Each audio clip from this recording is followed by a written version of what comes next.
All right, everybody, how you doing? We are here for episode number 3 of Cardinals Uncovered. And on this episode, we're getting closer to the NFL draft in Detroit. We'll take a look back at some draft hits and misses over the last 2 decades in the desert. And we'll also get in on a story of a little fish that means big things for charity. But first, we start off with another lawsuit involving the Cardinals. Yes, it's another one. So let's talk about what we've got going on here. There we go. It involves what we've got on screen here right now, and those are simply put cars by the stadium. And what we're looking at here is a lawsuit that involves the original lawsuit that was filed in November of 2023. The team and the ownership group of State Farm Stadium suing the city of Glendale and the Vi Resort for building a parking garage across from the stadium. Currently, the area in question is just south of the stadium, and it's referred to as the Black Lot. It's a credit or debit only, first come, first served lot for game day parking. Glendale thought permission wouldn't be needed since the garage would only be for use by the resort goers. Mind you, the resort is still under construction, and when it's completed, it'll be nearly $1 billion to pay for this when it's all said and done. It's a little shot of the Vi Resort I took. I drove down there to take a look at the area myself. And as you can see, if that's the front, the rest of it is just plain old massive. So the garage would be placed on top of the lot currently used by the city that meets its contractual obligations for parking stadium visitors. Last week, the city of Glendale filed an appeal against a judge's ruling that halted construction on the $72 million parking garage project. Maricopa County Superior Court Judge Sarah Agnew sided with the team and the Arizona Sports and Tourism Authority, the stadium owners. The parking structure was to be 5 levels, with a bottom level offering 4,047 spaces and 4 upper levels, each offering 3,063 spaces. You put it all together, it's a total of just over 16,000 total spaces. Now, for some perspective, I went to the Black Lot and took a couple pictures to show how far away this is from the resort. Now, this is the far east end of the Black Lot, and this entire thing you see in the background rising up this entire large building going all the way across, that is the resort itself. The main street, Montebello Avenue, is off here to the right out of frame. And if you happen to see it back over here in the right corner, that's actually Topgolf over on the other side of the 101 freeway. So as you can see, this is a pretty large scale project. It's even got like roller coasters being built there. It's a massive, massive undertaking. We come closer, you kind of see how it looks in terms of parking spots, opening, a couple more parking spots, another aisle, another set of parking spots. It's not a terribly large parking lot, but it's certainly important to the city and the Cardinals to meet contractual obligations. And again, getting closer to the building, you see just how big this resort is going to wind up being. It is just simply massive. There's just no other word for it besides massive. Now, I mean, that image is from the nearer part of the Black Lot. It's closer to the entrance to the stadium. It's a bit of a hike, but it's reasonable as long as the weather is cooperating, which with this now being late April, getting almost 100 degrees down here, not so much, but, if you got to park, you got to park. So the issue is the Cardinals and the Tourism Authority have to approve all changes regarding the project, and they don't. Logically, it comes down to trying to control the access to the lot and collecting the appropriate fees for parking. It also comes down to enforcement of that as well. How do you separate the Cardinals fans that are there for for game day from the people who are staying at the resort, which will have 1,100 rooms and a 5-acre swimming oasis? Yes, I said that right. 5-acre swimming oasis. Does an 1,100 room resort really need 16,000 parking spaces? Hopefully, they can come to some sort of compromise soon on this because there are indications of trying to find an amicable settlement option. Amicable settlements are all the rage when both sides come to the table and talk it out to get the best deal for all parties involved. Hopefully, they can get that done soon because, hey, extra parking spots are never going out of style. So let's change gears and let's go on the clock. The NFL draft is coming up in less than a week, and the Cardinals hold the 4th overall pick as of when this was recorded. And what we're looking at here is that when you got to pick that high, it can land you big talents or big busts. And you never really know what you actually get until a few years into a player's career. Today, we'll take a look back at some of the choices the Cardinals made that could have been better and some that were right on target. So let's gas up the Wayback Machine and go to the year 2000, where you see here two Chicago Bears in the same picture. On the right there, Arizona took running back Thomas Jones 7th overall, and he played 3 seasons in the desert before going to Chicago and truly blossoming with multiple consecutive 1,000-yard seasons. 2 picks later, the Bears took Brian Urlacher from the University of New Mexico. He wound up being a Hall of Fame linebacker. Arguably, another one in a great tradition of Chicago middle linebackers who were absolutely elite, joining Dick Butkus, Mike Singletary of the 80s, Urlacher, and then possibly in the current era, Jack Sanborn of the Bears may be carrying that tradition on as it goes forward. So next year is another misstep in the draft. Cardinals were 2nd overall, and they took offensive guard Leonard Davis. Now, Davis wasn't really bad. I mean, he wasn't, exceptionally bad, but he wasn't truly elite. But, one of the standards by which guards were measured was taken 15 picks later, and that pick was Steve Hutchinson of the Seattle Seahawks, who wound up being, again, another Hall of Fame player. By taking Leonard Davis 2nd overall, the Cardinals also decided against LaDainian Tomlinson, who went 5th, defensive tackle Richard Seymour, who went 6th, to take Davis. The one big hit in that draft was Adrian Wilson, the strong safety who was patrolling the backfield for a number of years, in the 3rd round. So far, we've had a couple of okay drafts, but they could have been a whole lot better. Is 2002 any better? No. In 2002, Arizona takes defensive tackle Wendell Bryant 12th overall. 1 pick after Dwight Freeney went to the Colts. Do you imagine the Cardinals Dwight Freeney? Ooh, boy. Bryant played for 3 years in Arizona and wound up getting suspended for violating the substance abuse policy and was out of the league quickly. The man who went 3 picks later, Albert Haynesworth of the Titans, played a dozen years, a couple times in the Pro Bowl, famously known for stomping someone's head like a grape in the middle of a game, but that happened. So there was a much better talent available, and the Cardinals didn't wind up taking him. Also, Ed Reed, legendary safety, went 24th that year. Now, I realize you probably didn't need Ed Reed when you had Adrian Wilson, but just pointing it out that there was still a very elite talent available at that point. It's not all negative, though. In 2004, Arizona had a draft under the guidance of general manager Rod Graves that was truly epic. When you wind up getting these 4 players, Larry Fitzgerald in the 1st round, Carlos Dansby in the 2nd round, Darnell Dockett in the 3rd round, and Antonio Smith in the 5th round. Smith was a defensive lineman who played 186 total games in the NFL. You get a very solid class. No doubt about it. Fitzgerald, Hall of Fame bound. Dansby and Dockett were stalwarts on the defense in terms of linebackers and defensive linemen for a number of years. Smith, solid career. I mean, the Cardinals got this really, really right in 2004. And as you're going to find out, here's probably the peak of their drafting experiences in about the last 25 years. So we jump past the Matt Leinart draft in 2006, and we go to 2007, where things started to get a little bit weird. And this is the one most Cardinal fans know all too well. I remember watching this draft in a hotel room, and when I saw this pick, I let out an audible groan that I think the front desk heard. And 2 picks later, I let out another one, which they heard again. So the question is, what made me groan so much? Well, Arizona took Penn State offensive lineman Levi Brown 5th overall. You ask yourself, who won 7th overall? 2 picks later, could have been a great asset. That guy, Adrian Peterson, the elite running back who absolutely dominated the league for several years. Absolutely fantastic athlete, both in terms of running the ball, receiving out of the backfield. And about the only thing that really kind of went wrong with him was a little off the field issue, and some other things happened too. But I mean, between the hash marks, Adrian Peterson was basically unstoppable.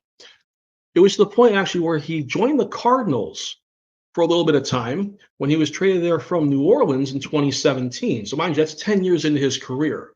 He appeared in 6 games for us, ran for 448 yards and a couple scores, but missed time with the neck injury and was released in the offseason. So at least we can say, hey, we had Adrian Peterson down here. And if you remember many years back, during the twilight of his career, Arizona Cardinals also had Emmitt Smith after he left Dallas. And he ran for us for a season, here as well. So it's like we find the elite running backs about 10 years too late. It just doesn't work out that well. All right. Well, let's move ahead to the next decade in the 2010s. And we start talking about Patrick Peterson. 2011 brought him to the desert in the first round. He was a solid cornerback for a number of years before his play just kind of started to fall off a little bit. He was last seen in the league with Pittsburgh, and he's not the same P squared as he was back in his heyday down here in the desert. But it's real nice to actually see that the Cardinals found and locked in on a solid cornerback that was giving them a lot of help for a number of years and made that position more stable, especially when you're in an era like you are right now where the passing game is so advanced in the NFL, the receivers are getting huge, and you need to have that shutdown corner. And obviously the Cardinals had a lot of holes on defense last season. They tried to address them in the offseason, but it'll be interesting to see what they do here. But Patrick Peterson definitely on the corner was one of the better ones we had back here in Arizona. So solid pick there. Solid pick by the team. Then we go to 2012, and this is where it goes from bad to worse to weird. This man you might know was Notre Dame wide receiver Michael Floyd. He was the prototypical big body wideout. He would jump out of the stadium. He was expected to be a big playmaker in the passing attack. Played 3.5 years for the Cardinals, and then everything went kind of sideways in December of 2016. Floyd went out one night, had a little too much to drink, did some driving, got arrested. He was released by the team in mid-December, and that's when it got even weirder. Now, normally you're thinking he's released by the team, he's going to go through waivers. You don't think anybody would want this guy, and he would clear into free agency and maybe slink off into the history books of the NFL. Well, that didn't happen. What happens, he got picked up on waivers by New England, who was, I believe at that point, one of the final 2 teams in the waiver claim order. He played a couple games for them late in the year, scored a touchdown. He was inactive in the playoffs, and he wound up getting a ring for being part of the winning team in Super Bowl 51. So Michael Floyd's DUI led to a Super Bowl ring. That is the epitome of, instead of failing downwards, he failed upwards and actually found more success by screwing up. Absolutely unbelievable. And after that, Floyd kind of bounced around the league a little bit and fell out shortly thereafter. So, again, another pick that we thought was going to work out well. It had a misstep, and it wound up being better for somebody else. So, unbelievable. All right, 2014 was the start of the Steve Keim era, and Arizona again took another player from Notre Dame. This time was tight end Troy Niklas at the 52nd overall pick. Green Bay was on the clock next and took a plucky receiver from Fresno State that's reportedly have a pretty good career in the NFL. Let me show you his picture. Actually, both these guys. On the left, Troy Niklas, not Trey McBride. On the right, I'm sure you guys know Devontae Adams, who played for a number of years at Green Bay, went out to Las Vegas a couple of years ago, and has been one of the better receivers in football over the last 10 years. Yeah, Cardinals took the guy on the left, passed on the guy on the right. Guy on the right went the next pick. Absolutely gut-wrenching to know that so much elite talent was just right there within grasp, and the Cardinals didn't grab it. Niklas played about 4 years in the NFL, and then he was out of the league. We give Steve Keim some credit for getting Budda Baker in the early part of the second round in 2017. Baker has been another one of these defensive back stalwarts. How he likes to come up in run coverage, loves to lay the lumber and hit people, and as long as he's healthy, he is a set it and forget it kind of player in the secondary, basically being like the defensive captain and doing all sorts of great things to help the team out. Even though the team hasn't really been successful recently, Budda Baker still goes out there, gives his best every day. We need more Budda Bakers out there, but this was a great pick by the team. So 2017, Nice. 2018. No. Let's go. Let's talk about 2018. That year, Arizona held the 15th pick and traded that along with a third and a fifth rounder that year to Oakland. They didn't move to Vegas yet to move up to the 10th spot and get their guy at quarterback. Who did they get at quarterback? You're thinking, hey, it's 2018. You got a quarterback. He'll be with us for a few years. They took this guy. How many of you remember Josh Rosen? That's who he is, the quarterback from UCLA. And basically, Rosen played one season down here, 2,300 yards, 11 touchdowns, 14 picks, a passer rating under 67, which was dreadful. The Cardinals finished 3-10 with him under center, 3-13 overall, and Arizona wound up with the first overall pick in 2019. So, of course, what happened in 2019? The Cardinals wind up taking this guy, Kyler Murray, our current quarterback, our real hope in under center. He can throw, he can run, he can do a lot of great things.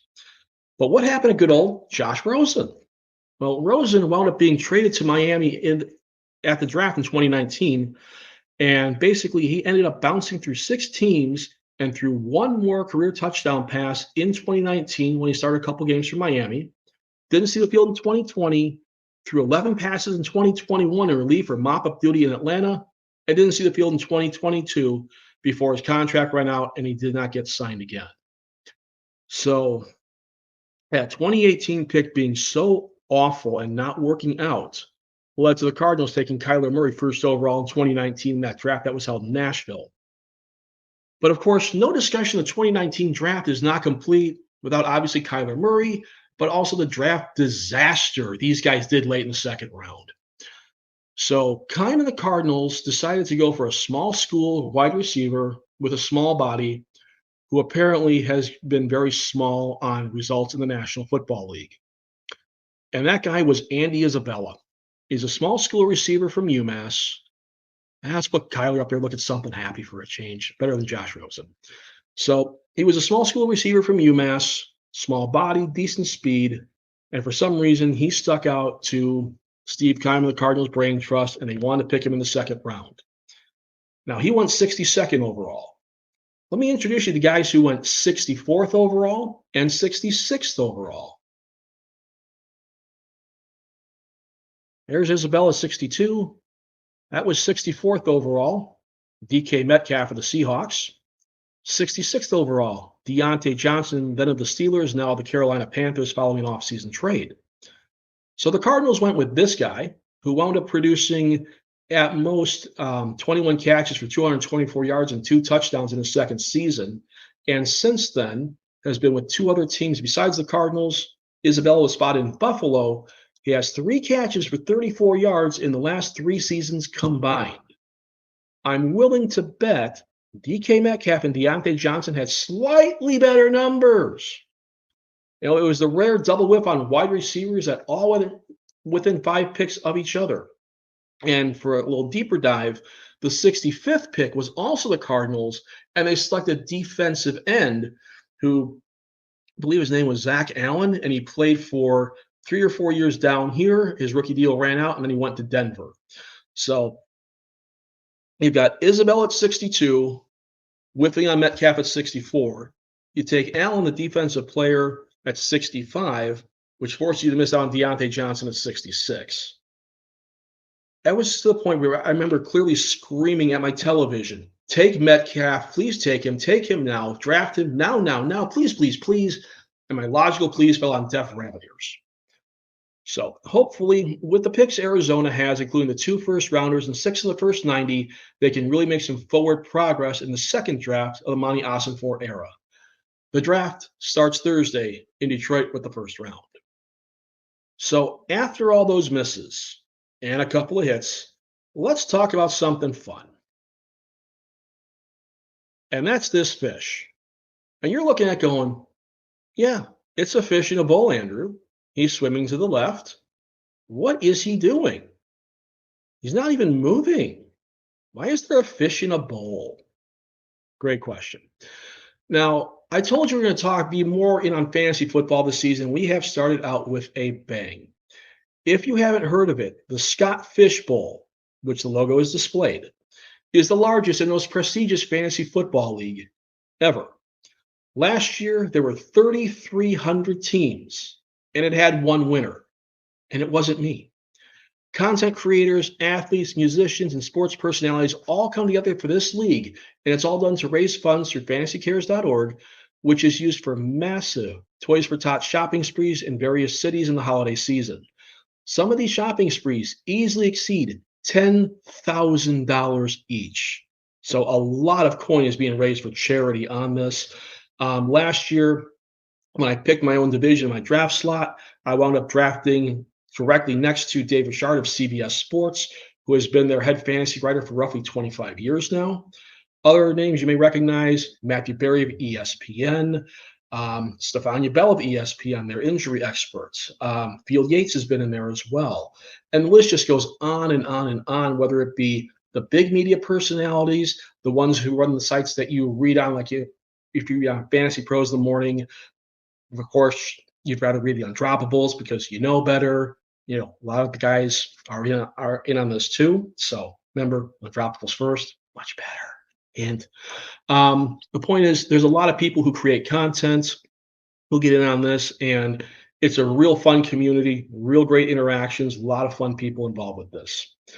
So if you want to get in on this, head over to scottfishbowl.com and sign up today. There's no fee or no required donation to throw your helmet in the ring. I can tell you there are more than 42,000 people who have signed up for this so far, and approximately 1,500 invites have already been sent. Keep your eyes out on social media on X, formerly Twitter, Instagram, Reddit, etc., for ways to get into contests to win yourself a spot in SFB 14. Use the hashtag SFB 14 to stay on top of the latest info. At one point on X, this was trending just behind Taylor Swift, who released her new album earlier in the day Friday. That's how popular this thing gets real quickly. Now, I punched my golden ticket a week ago, and I was able to choose my draft slot, and I chose the first overall pick. Now, this organization does slow drafts that are online with an 8-hour draft clock. They also do fast drafts where we get to run through the first 10 rounds live and in person. These live drafts are literally all over the country and around the world. This year, there will be a live draft in Barcelona, Spain. There'll be one in Lithuania. There's one down in Mexico City, which I've heard is drawing a lot of interest, more than 100 people interested in going down to Mexico City to draft a fantasy football team. The closest ones to us here in Phoenix are Los Angeles and Las Vegas.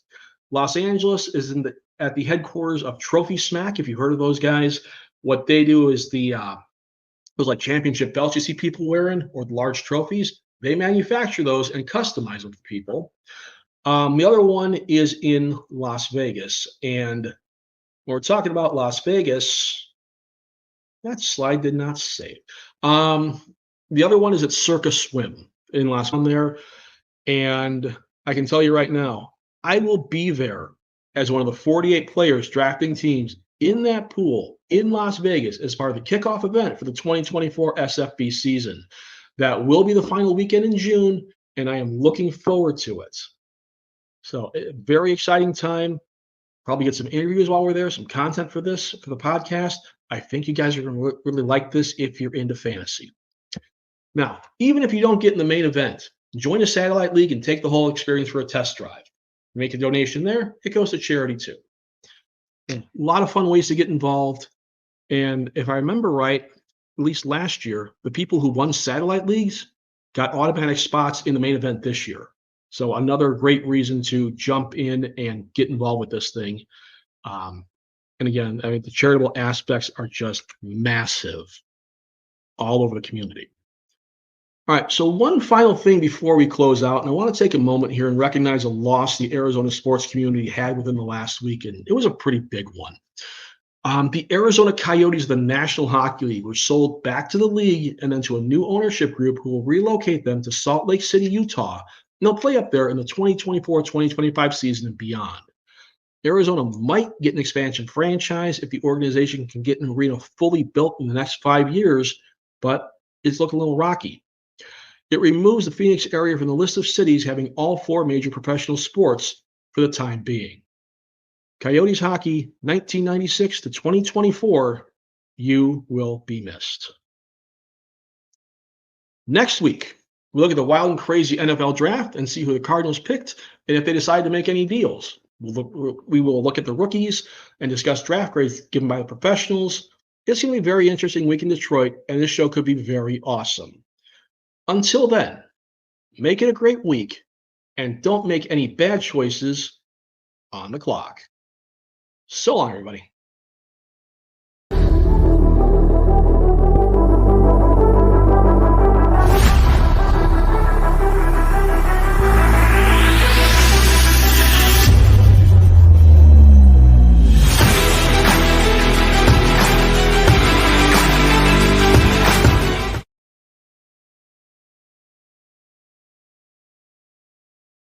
Yes, I'm recording.